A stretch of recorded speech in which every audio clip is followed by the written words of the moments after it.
'Twas the night before Christmas, when all through the house not a creature was stirring, but 4 little mouse.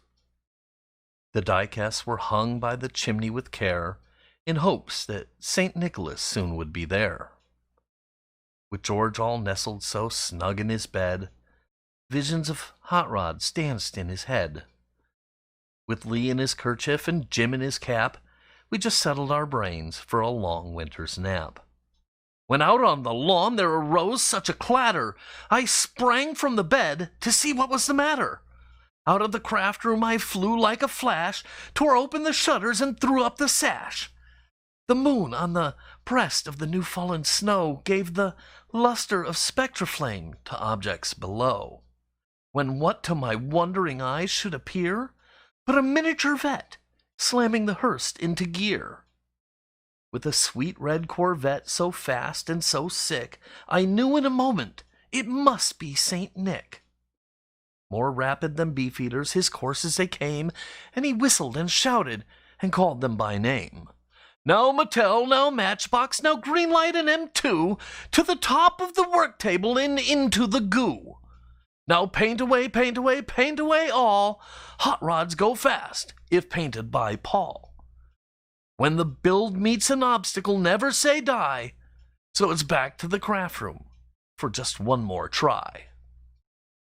And then with a grumble I heard in the night the fat Brembo brakes halt the Vette's flight.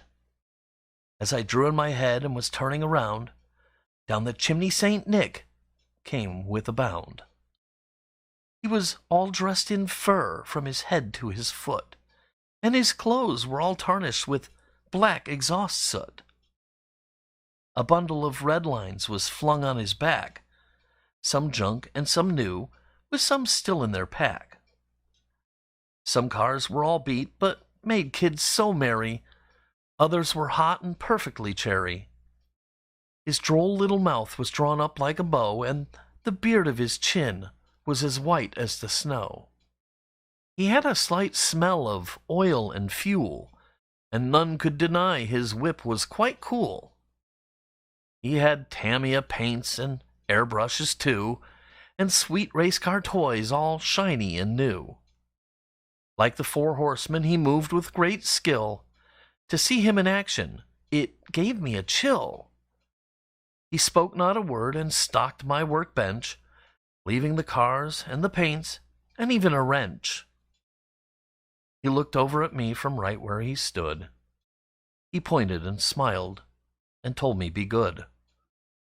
He sprung to his Vette and kicked it in gear, burning rubber away with a screech to the ear.